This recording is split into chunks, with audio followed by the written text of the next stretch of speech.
Hey students, welcome back to Biology Forum classes once again. This is the only platform from where you can get information-rich, concise and concept-based videos on life science. Our classes cater students from various avenues like starting from class 11, 12 medical aspirant students, and we also cover syllabus of various competitive examinations as well. In the previous class, we have studied an in-detail study about the translocation procedure in case of plants, which is a physiological phenomena for them. In today's class, we will focus on the mineral uptake, which is the last correlated process with transpiration. So, without further delay, let's begin today's class. Today, we will mainly focus on the mineral transport or mineral uptake procedure which is present or found in case of plants. Okay, so in the previous class we have already studied about the transpiration procedure, and we already know how water is being transported from the root system to the shoot apex through the whole body of the plant by the root hair, etc. and etc. Okay, so along with water, plants do need various kinds or various combinations of minerals for their betterment or for their proper physiological functioning. Okay, so not only water but minerals like macromolecules and micromolecules also very necessary, very important for their well-being. So mineral transport is also very important besides water transport, and plants do absorb the total water and mineral solution through the process of root. For example, if you focus on the board, you can see this is a picture of a tree and this is a root system. Okay, this is a root system, and root system is composed of minute root hairs. We all know about the fact. Okay, and the root hairs are mainly responsible for absorption of water and mineral solution from the soil. And here I want to mention an important note. The second one is, according to NCERT, soil is a dilute solution. Soil is a dilute solution. You can follow this from your NCERT books, NCERT plant physiology chapter as well. Okay. So what do you mean by that? They want to mean here like this, that the amount of water inside the plant body or the amount of water inside this plant cell is very less than the environment. In the soil, there is huge amount of water present. It is with respect to the plants inside of the plant cell or inside of the plant body. So, as there is very huge amount of water present in the environment or in the soil water is diluted with various kinds of minerals. Okay, I think I am making you clear about the fact that why NCERT tells us that soil is more dilute solution or soil is a dilute solution, because the amount of water in the soil is way more than inside plant cell or plant body. Okay, that is why they say like this. And minerals always present. Minerals like always they present in ionic form, and also they get absorbed in the ionic form also, not in the solid form. Okay, and minerals can be absorbed by active and passive transport. In our previous lectures, in our previous classes, we already know what is active transport and what is passive transport. If you are able to recall, you can make understand from this that active transport is meant by there is energy consumption present. ATP is required for the transport of molecules from one end to the another end. And in case of passive transport, this is there is no energy required. So passive means no energy required, and active means energy is required for the transportation of minerals. Okay, and I just want to mention here that the endoderm is part of the root. Okay, I just would like to draw a rough sketch here. If this is the epidermis or epidermal layer of the root, these are the cortex layer, and here the stele structure, in case of the stele structure, this outer layer is termed as endodermis.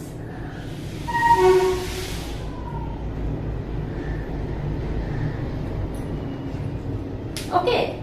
So this is the epidermis layer. The round portions is the cortex layer, and this is the internal structure where xylem, phloem, everything is inside this. And in this structure, the outermost layer is called endodermis. And in this outermost layer, in the endodermis, there is suberin present. What? Suberin. And this suberin will check and will allow and check the type of minerals and the amount of minerals, amount of solutes to be entered inside the cell. Okay. Am I clear here? This is the rough structure of the root. If we cut the root, the rough structure is this: the outer epidermis or epiblema layer, then cortex, then the internal structure, whose the internal structure's outermost layer is endodermis, and in that endodermis layer suberin is present, which check the type and amount of solutes to be entered within the root through the root system and also allow them. Okay, suberin will act as a checkpoint here. So this is the rough information I would like to incorporate here. Now let's come to the mineral transport mechanism. Okay.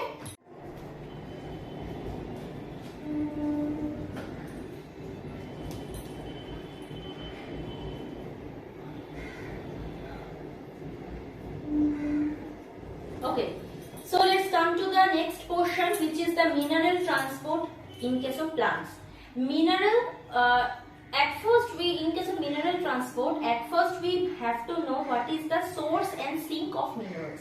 Source means from where the minerals will produced, and sink means the point at which they reach. So, what are the 2 points we need to focus on? First is the source and second is the sink.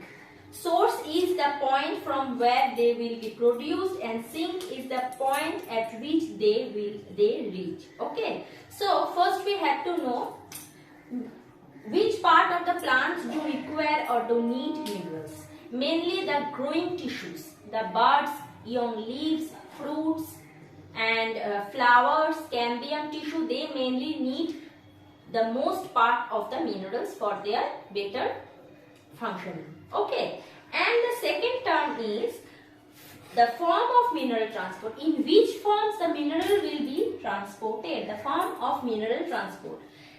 In case of nitrogen, if we take an example of nitrogen, we can say there are 2 forms available. Inorganic, that is nitrite, nitrite, etc. in the soil.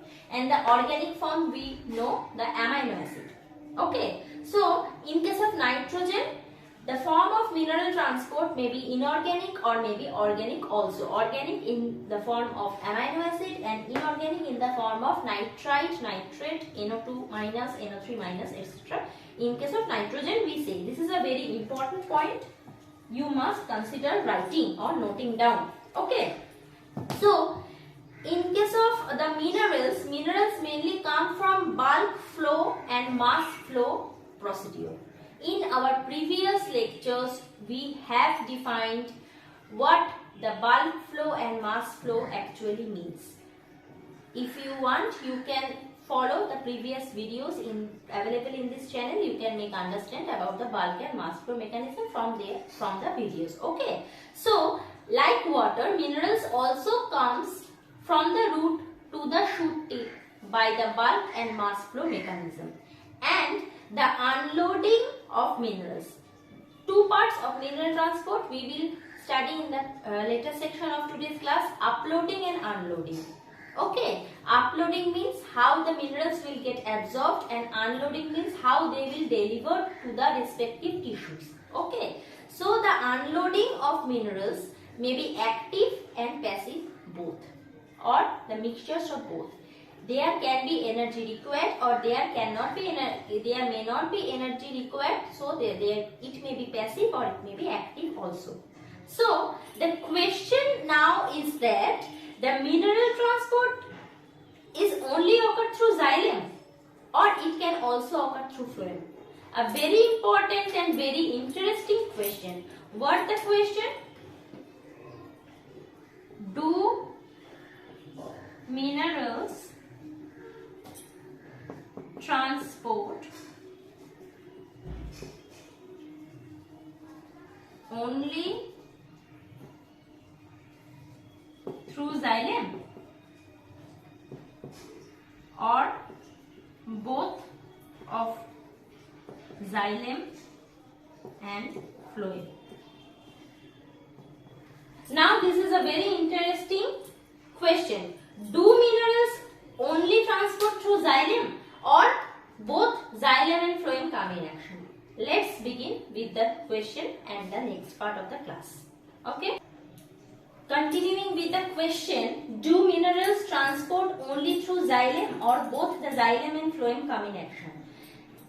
The answer will be, in case of xylem, the flow or the movement of minerals must be unidirectional from the root to the leaves. In case of that, in case of this phenomena, xylem will deliver minerals only in one direction, from the root to the rest of the plant. In case of phloem, it can be multidirectional. How? Just focus on this picture.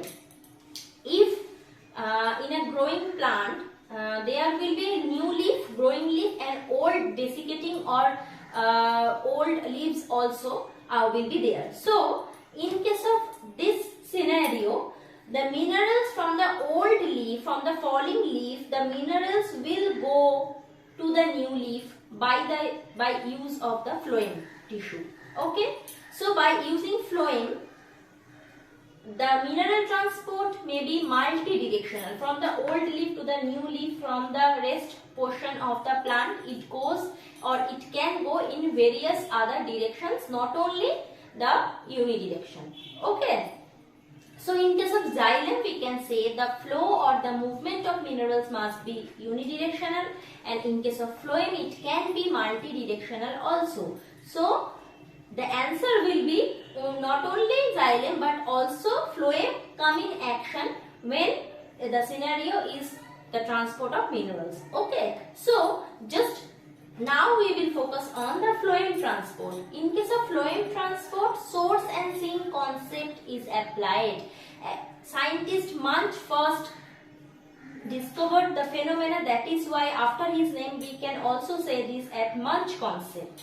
So the phloem transport is somehow like this, that there must be a source from where the food will be generated, and a sink concept will be there, at which point the prepared food will be delivered.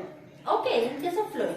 So, we all know phloem tissue is mainly meant for the delivering of food which is prepared by the process of photosynthesis in the young leaves. Okay.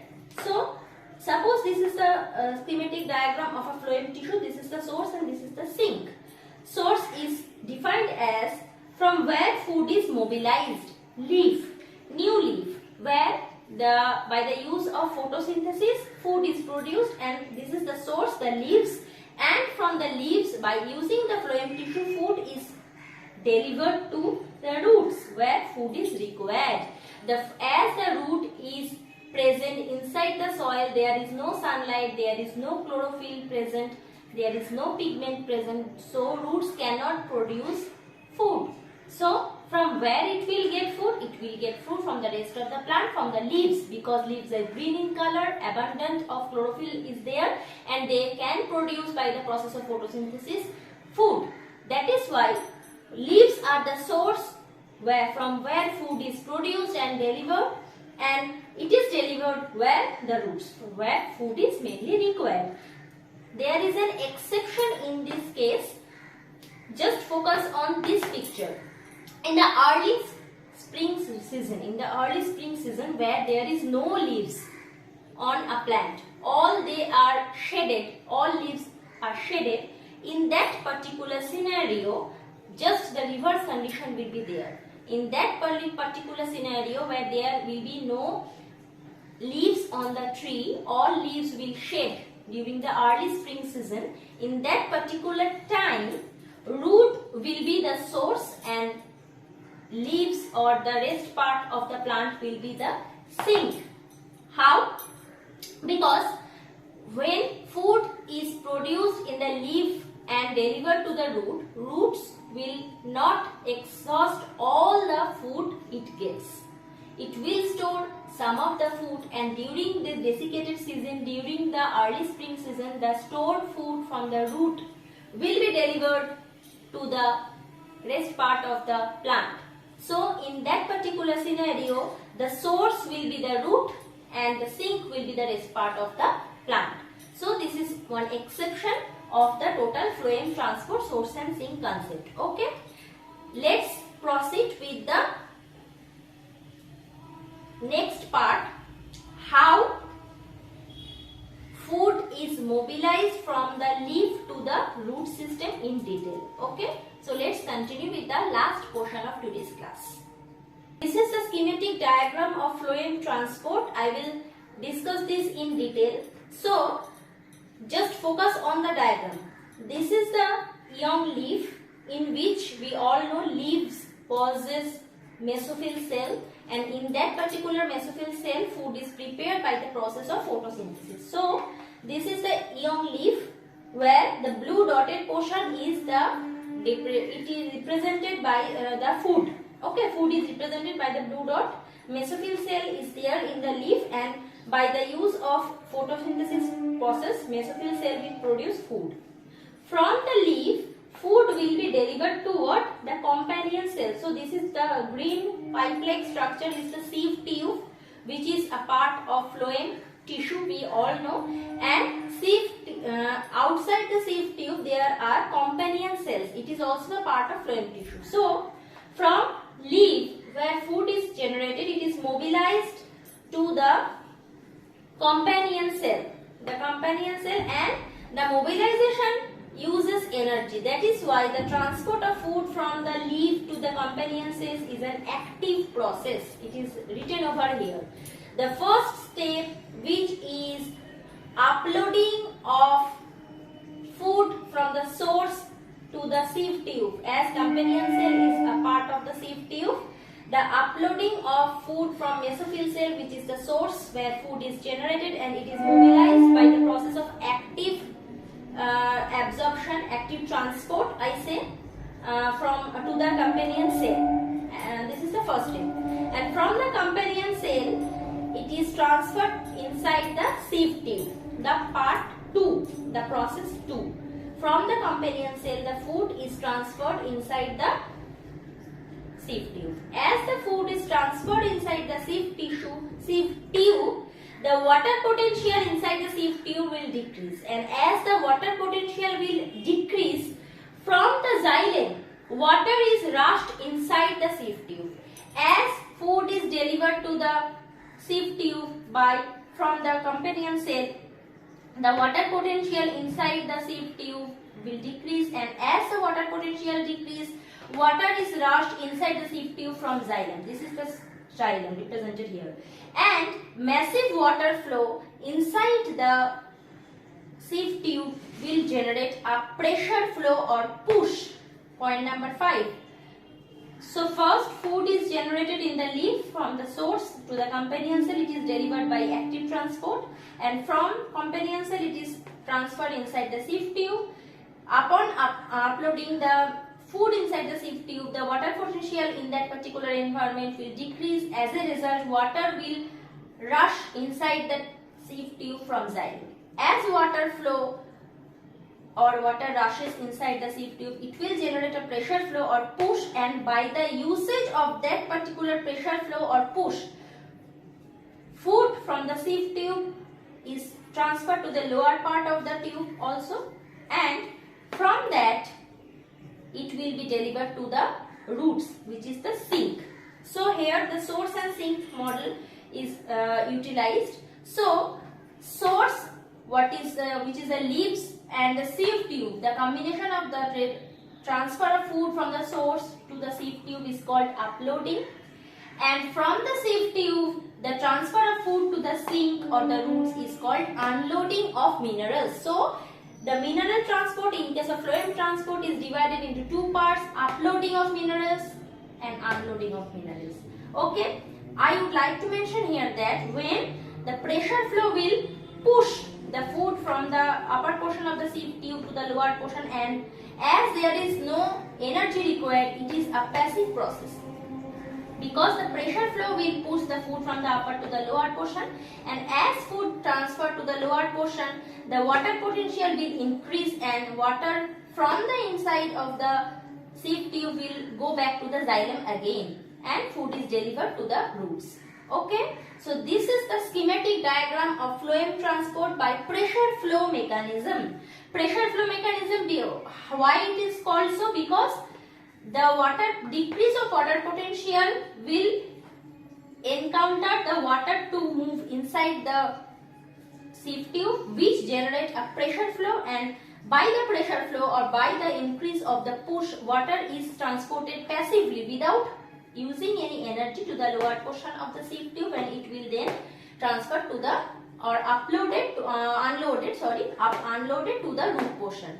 This is the schematic diagram of phloem transport. I think I am clear enough to you. If there is any question from your side, you can always comment down below. Okay. So with this, I will wrap up today's topic. So just focus on the particular topic and phloem transport. I think I am clear enough to you. So this is it for today's class.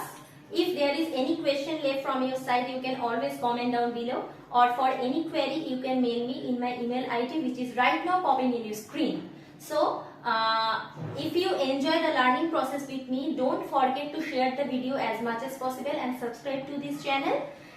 We will meet in the next video with a next very interesting different topic to discuss on. So thank you for today's class.